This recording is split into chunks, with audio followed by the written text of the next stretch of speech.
గారికి వస్తానండి. ఇప్పుడు రాజిరెడ్డి గారు నాతో అయ్యో జాయిన్ అయిపోయారు కాబట్టి 7 సంఘాలుగా ఒక్కసారిగా జాగ్గా ఏర్పడి ఈరోజు రాష్ట్ర వ్యాప్తంగా సమ్మె చేయాలని నిర్వహిస్తున్నారు. ఆ సమ్మెకు సంబంధించింది కూడా అనేక మార్లు వాయిదా పడ్డది.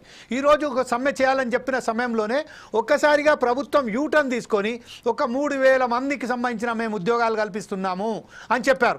ఈ విషయంపై ఒకసారి ప్రభుత్వం ఏం చేసి ప్రస్తుతం ఈ ప్రభుత్వం ఏదైతే చర్య తీసుకున్నదో 3000 ఉద్యోగాలు 3028 ఉద్యోగాలు త్వరలో భర్తీ చేస్తామని చెప్పారు.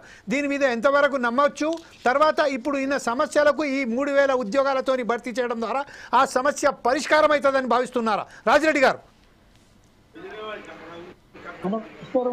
రాజిరెడ్డి గారు గో హెడ్ సార్. వినొస్తుంది సార్, ఖచ్చితంగా వినొస్తుంది, మాట్లాడండి. ఈ రోజున్న పరిస్థితులు చాలా దారుణంగా ఉన్నాయి.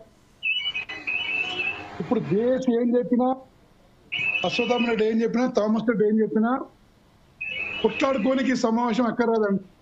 రేపు మార్నింగ్ మనము దేశ సమావేశం పెట్టి మీరేదో పిలిచిర్రు, వాస్తవాలు చెప్పుకోవాలి తప్ప ఒకరి మీద ఒకరికి ఛాలెంజ్లు విసురుకోవడము, యూనియన్ల గురించి రిజిస్ట్రేషన్ చేయడం బాగోలేదని నేను అనుకుంటున్నాను. INTUC staff and workers union గా పక్క వాళ్ళు అంటారు ప్రభుత్వ అనుబంధ సంఘం అని. మొత్తం చేయలేదని నేను అంగీకరించాను. కొన్ని సమస్యలు చేసింది గత ప్రభుత్వంలో మొండి అని చేయనంటలేదు, చేస్తామంటారు. కానీ ఏదున్నా కింది లెవెల్లో పై లెవెల్ కన్నా కింది లెవెల్లో హరాస్మెంట్, వేధింపులు, కక్ష సాధింపులు, డ్యూటీ ఓవర్ ఇప్పుడు కాదండి. తెలంగాణ వచ్చినాక ఈ మధ్య కావాలంటే కాంగ్రెస్ ప్రభుత్వం వచ్చినాక 1200 మంది రిటైర్డ్ కావచ్చు, 16,000 మంది రిటైర్డ్ అయితే ఒక రిక్రూట్మెంట్ చేపట్టలేదు. గత ప్రభుత్వం కలిగి సమస్య వచ్చింది. ఒక్కసారి ప్రభుత్వం వచ్చాక అన్ని సమస్య పరిష్కారం కావు.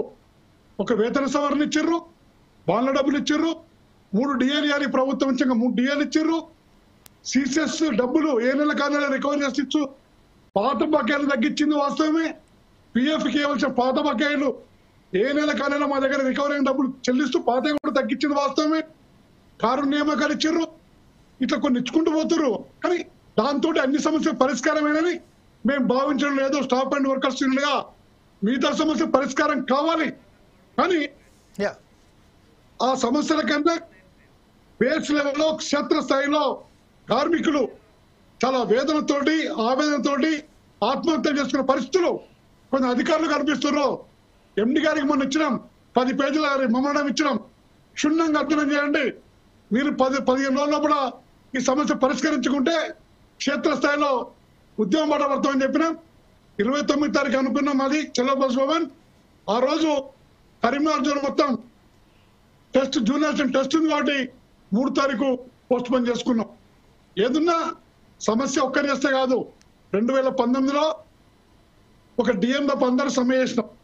సూపర్వైజర్ అన్ని సంఘాలు ఎంతమంది ఉన్నా, న్యాయానికి ఎంతమంది ఉన్నా, అశ్వత్థామ రెడ్డి 4 కేసులు ఎంతమంది ఉన్నా కూడా కొన్ని యూనియన్లు పక్కకుంటే కార్మికుడికి ధైర్యం రాదు. అన్ని కార్మిక సంఘాలు కలవాలి, ఏ ఒక్కరు లేకుండా. నేను స్టాఫ్ అండ్ వర్కర్స్ యూనియన్గా, ప్రభుత్వ అనుబంధ సంఘంగా, ఐఎన్టీసీగా, అశ్వత్థామ రెడ్డి వర్గంతో, టీఎంఈ థామస్ రెడ్డి వర్గంతో, ఎంప్లాయీస్ యూనియన్ తోటి, ఎస్డిఎఫ్ తోటి, అలాగే ఎన్ఎంఈలో కమ్మారెడ్డి వర్గంతో, ఎన్ఎంఈలో మౌలానా వర్గంతో, అలాగే బీకే తోటి, బీడబ్ల్యూ తోటి, బిఎంఎస్ తోటి, అలాగే ఎస్టీఎంఈ తోటి, అన్ని కార్మిక సంఘాలతోటి కలిసి పనిచేసేందుకు కార్మికుల సమస్యల పరిష్కారమే ధ్యేయంగా కార్మికుల పక్షపాత నాయకునిగా, కార్మికుల పక్షపాత యూనియన్గా అందరు కలిసి ఒక తాటిపైకి రండి. ఒక పెద్ద భారీ ఎత్తున బస్ భవన్ ముట్టడి క్యాన్సల్ చేసుకున్న బస్ భవన్ అందరు కలిసి పెట్టండి. ముట్టడితోనే ప్రభుత్వం దిగి రావాలి. ఆ విధంగా అందరూ వేసిడాలకు పోవద్దు. ఎవరు ఏమైనా సమస్యలు మాత్రం పరిష్కారం కావాలి. వేషాలు అవ్వకుండా థామస్ రెడ్డి అప్రాధాలు పనిచేయడం, మౌలానా కమ్మారెడ్డి చేయడం ఇట్లా కాదు. అందరితో మేము పనిచేస్తాం. అందరితో విషయాలు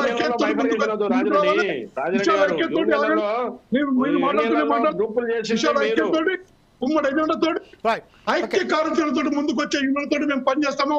రైట్ ఓకే సార్ ఒకసారి కమలాకర్ గౌడ్ గారు వచ్చారు. ఓకే రైట్ సార్ ఆగండి, ముందు సమ్మెలో పాల్గొనడానికి మేము సిద్ధంగా ఉన్నాము. రైట్ ఓకే సార్ ఓకే చాలా రిక్వెస్ట్ చేస్తున్నా కార్మికుల సమస్య పరిష్కారానికి ఆ విధంగా ముందుకు రావాలని చెప్పి అన్ని యూనియన్లు రిక్వెస్ట్ చేస్తున్నా, విజ్ఞప్తి చేస్తున్నా. ఎప్పుడు కార్మికుల పక్షానే ఉండే యూనియన్ గా స్టాఫ్ అండ్ వర్కర్స్ ప్రధాన కార్యదర్శి రాజిరెడ్డిగా యూనియన్ పరంగా ఐఎన్టీసీ పరంగా మీకు విజ్ఞాపన చేస్తున్నా, విన్నపిస్తున్నా, కలిసి రండి సార్. డెఫినెట్లీ ఒకసారి మనం కమలాకర్ గౌడ్ దగ్గరికి వెళ్దాం. కమలాకర్ గౌడ్ గారు ఇప్పుడు ప్రస్తుతం మనతో ఫోన్ లైన్లో ఉన్నారు. రాజిరెడ్డి గారు చెప్తున్నారు ఏదైతే అందరూ కార్మిక సంఘాలు ఏదైతే ఉన్నదో ఏకపక్షంగా అందరు కలిసి ఒక తాటిపై వచ్చేసి కార్మికుల